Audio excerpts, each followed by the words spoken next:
Metre second ಇದನ್ನು ಕಿಮಿ ಗಂಟೆಗೆ ಪರಿವರ್ತಿಸಿರಿ ಅಂತಂದಾಗ ನಾವೊಂದು ತಿಳಿಸ್ತೇನೆ ನೋಡ್ರಿ.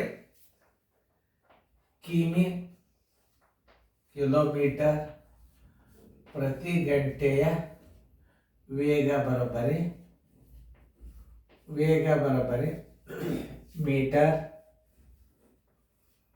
ಮೀಟರ್ ಗುಂಡ್ಲೆ ಮ್ಯಾಲ 18 ತಳಗ 5. ಇದು ಸೂತ್ರ.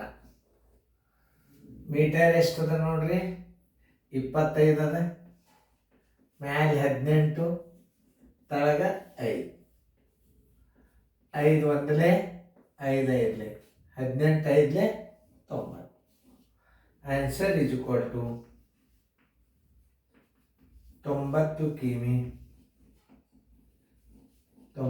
ಕಿಮಿ ಪ್ರತಿ ಗಂಟೆಗೆ ನೋಡಿ.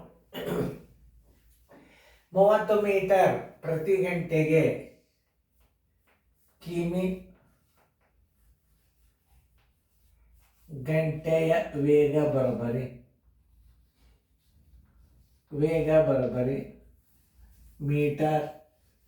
ಮೀಟರ್ ಕೊಡ್ಲೇಬೇಕು ನಾವು, ಇಂಟು ಮ್ಯಾಲ 18 ತಳಗ 5 ಬರೋಬ್ಬರಿ. ಮೀಟರ್ ಎಷ್ಟದ, 30 ಅದ. 30 ಮುಂಡ್ಲೆ 18 ಸರ್ವಾಸ್ ಬಾಗಲೆ 5. 5 ಒಂದಲೇ 5 ಆರ್ಲೆ 18 ಆರ್ಲೆ 108. ಆನ್ಸರ್ ಇಸ್ ಈಕ್ವಲ್ ಟು 108 ಕಿಮಿ ಪರ್ ಗಂಟೆಗೆ. ನೋಡಿ, ಇಷ್ಟು ಪರ್ಫೆಕ್ಟ್ ಆಗಿಬಿಡ್ರಿ. ನೋಡಿ, ಮುಂದಿನ ಲೆಕ್ಕ ಮಾಡಿ.